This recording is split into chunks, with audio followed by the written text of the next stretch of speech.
പ്രിയമുള്ളവരെ, ഇന്ത്യ പരമാധികാര സോഷ്യലിസ്റ്റ് മതനിരപേക്ഷ ജനാധിപത്യ റിപ്പബ്ലിക് ആണെന്നും അതിന് മാറ്റമില്ലെന്നും ആവർത്തിച്ചുകൊണ്ട് 25/11/2024 ബഹുമാനപ്പെട്ട സുപ്രീം കോടതി വിധിയുടെ വർണ്ണപ്പൊലിമയിൽ 75ാം ഭരണഘടനാ ദിനാഘോഷങ്ങളൊക്കെ പൂർത്തിയായി. രാജഭരണത്തിലെ വെറും പ്രജകളായിരുന്ന ആളുകളെ രാഷ്ട്രത്തിന്റെ പൌരന്മാരാക്കിയ ശ്രേഷ്ഠ ഭരണഘടനയുടെ നിലനിൽപ്പിനായിട്ട് നമ്മൾ ഓരോരുത്തരും പോരാടണമെന്ന ഒരു സൂചന ഈ ദിനങ്ങൾ നമ്മളെ ഓർമ്മിപ്പിക്കുന്നുണ്ട്. ഈ ദിനത്തില് തീർത്തും ഭരണഘടനാ വിരുദ്ധവും അതോടൊപ്പം തന്നെ പൂർണ്ണമായും മതനിയമവുമായ വഖഫ് അധിനിവേശ നിയമത്തിനെതിരെ നാം പോരാടാൻ തീരുമാനമെടുക്കേണ്ട ഒന്നാണ്. വഖഫ് വിഷയത്തില് വെറും ഒരു ഭേദഗതിയേക്കാളും അപ്പുറം ആ നിയമം തന്നെ ഇല്ലാതാക്കണമെന്നും പൊതുസമൂഹത്തിൽ അസ്വസ്ഥതയും ഭീതിയും വിതച്ച് അവരന്റെ വസ്തു കൊള്ളയടിക്കുവാൻ അനുവാദം നൽകുന്ന ഇത്തരം മതാധിഷ്ഠിത നിയമങ്ങൾക്ക് കാരണമാകുന്ന മതഗ്രന്ഥ ഭാഗങ്ങൾ പോലും നീക്കപ്പെടണമെന്നുമാണ് വ്യക്തിപരമായ എന്റെ അഭിപ്രായം. ഒരു വ്യക്തി തന്റെ സ്വത്തുക്കള് അദ്ദേഹത്തിന്റെ ദൈവത്തിന് സമർപ്പിക്കുന്നതിനെ ആർക്കും തടയാനാവില്ല. എന്നാൽ അത് മറ്റുള്ളവരുടെ കയ്യിൽ നിന്ന് പിടിച്ചു പറിച്ച് കൊള്ളയടിച്ചു നൽകാനുള്ള അധിനിവേശ ശ്രമങ്ങളെ, അതിലൂടെ ഒരു അധിനിവേശം നടത്താനുള്ള ശ്രമങ്ങളെ നമ്മൾ തടഞ്ഞേ പറ്റൂ. അത്തരം അനുമതിയൊക്കെ നൽകുന്ന നിയമങ്ങൾ ഇല്ലാതാക്കപ്പെടണം. അതിന് ഏതെങ്കിലും രീതിയിലൊരു അമെന്റ്മെന്റിലൂടെ മാത്രം ആ ഭൂതം നമ്മെ വിട്ടൊഴിഞ്ഞു പോകില്ല.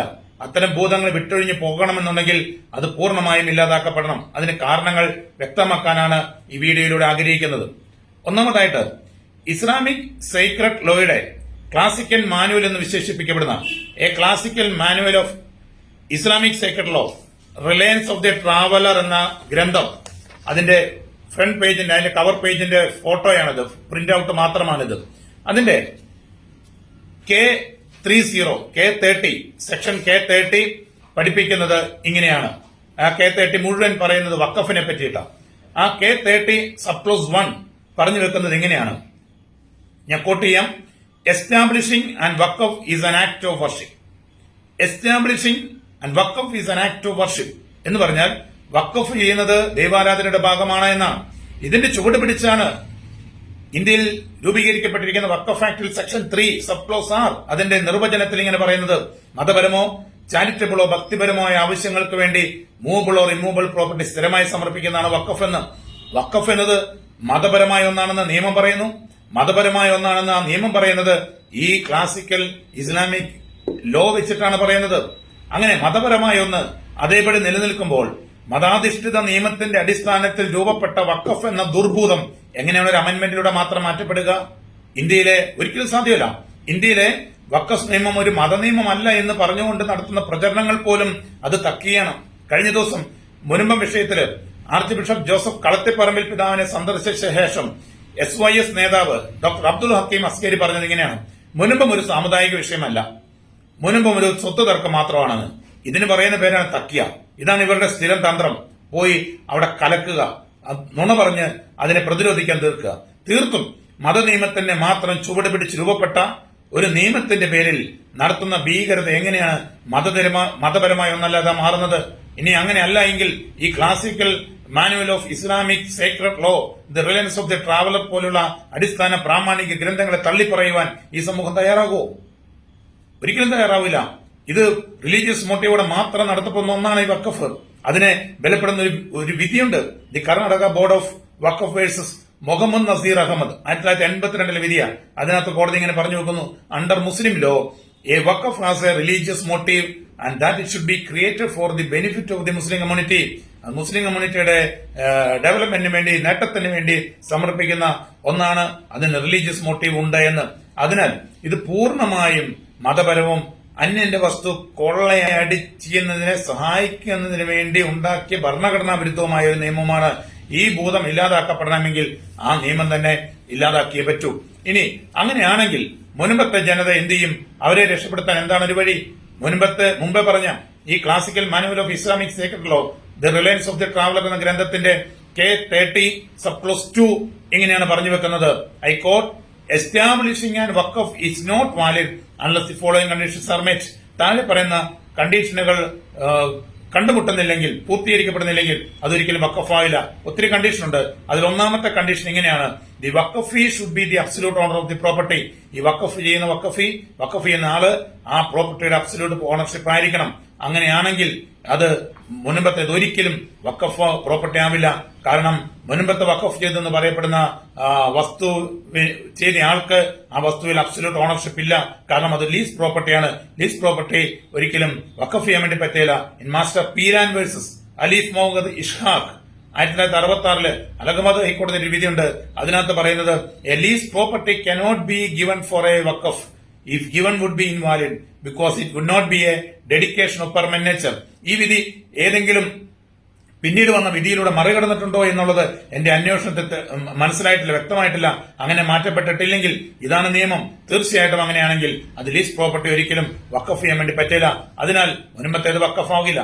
വീണ്ടും ഈ classical manual of Islamic secret ലോയില് K30 സബ് ക്ലോസ് 6 ഇങ്ങനെയാണ് പറഞ്ഞു വെക്കുന്നത്. ഒത്തിരി കണ്ടീഷൻസ് പറയുന്നുണ്ട്. അതിനകത്ത് ഈ ക്ലോസ് 6 ഇങ്ങനെയാണ് പറയുന്നത്: എ വഖഫ് is not valid when it consist of. ചില കാര്യങ്ങൾ, ഇന്ന കാര്യങ്ങൾ ഉണ്ടെങ്കിൽ അതൊരിക്കലും വഖഫാകില്ല.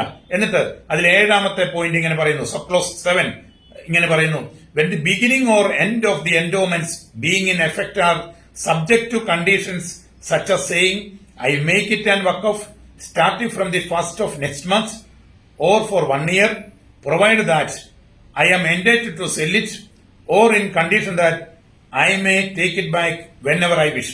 ഈ രീതിയിൽ ഏതെങ്കിലും കണ്ടീഷനുകൾ എനിക്ക് പിൻവലിക്കാൻ പറ്റും, ഞാനിത് തിരിച്ചെടുക്കും, എനിക്കിത് വിൽക്കാൻ വേണ്ടി പറ്റും, ഞാൻ അടുത്ത വർഷം ചെയ്യാം തുടങ്ങി ഏതെങ്കിലും കണ്ടീഷനുകളോടെയാണ് ഒരാൾ ഒരു വഖഫ് ചെയ്യുന്നതെങ്കിൽ ആ പ്രോപ്പർട്ടി ഒരിക്കലും വഖഫ് പ്രോപ്പർട്ടി ആവില്ല, ട്രാൻസ്ഫർ എന്ന്. അങ്ങനെയാണെങ്കിൽ അതിന് കാരണം എന്താണെന്ന് ചോദിച്ചാൽ വഖഫ് അൺകണ്ടീഷൻ ആയിരിക്കണമെന്നും സമ്പൂർണ്ണമായിരിക്കണം എന്നുള്ള നിയമത്തിന്റെ ലംഘനമാണ്. ആ രീതിയിൽ വെച്ച് നോക്കിയാൽ അങ്ങനെയാണെങ്കിൽ ഒരിക്കലും ഈ മുൻപത്തെ ട്രാൻസ്ഫറിനെയും വഖഫ് അല്ല എന്ന് ഉറപ്പായിട്ട് പറയാൻ വേണ്ടി പറ്റും. അതുകൊണ്ട് മുൻപത്തെ ഭൂമി വഖഫ് ഒരിക്കലും ആകില്ല. അങ്ങനെയാണെങ്കിൽ ഇതെങ്ങനെ നമുക്ക് സ്ഥാപിച്ചെടുക്കാൻ വേണ്ടി പറ്റും? അത് സ്ഥാപിച്ചെടുക്കാൻ നിയമപരമായ ഒരു പോരാട്ടമാണ്. അതൊരു അമെന്റ്മെന്റിലൂടെ ഒന്നും സാധിച്ചെടുക്കാൻ വേണ്ടി പറ്റുകയില്ല. അത് നിയമപരമായ പോരാട്ടത്തിലൂടെ മാത്രമേ പറ്റുള്ളൂ. ഈ പോരാട്ടം നടത്തണം, ശക്തമായൊരു പോരാട്ടം നടത്തണം. അത് കോടതിയിൽ നടത്തണം. ഏത് ട്രൈബ്യൂണലുകളുടെ മേലെ ഹൈക്കോടതികൾക്കും സുപ്രീം കോടതികൾക്കും അധികാരമുണ്ട്. ആ അധികാരം ഉപയോഗിച്ചുകൊണ്ട് തന്നെ വേണം ഈ നിയമ പോരാട്ടം നടത്താൻ.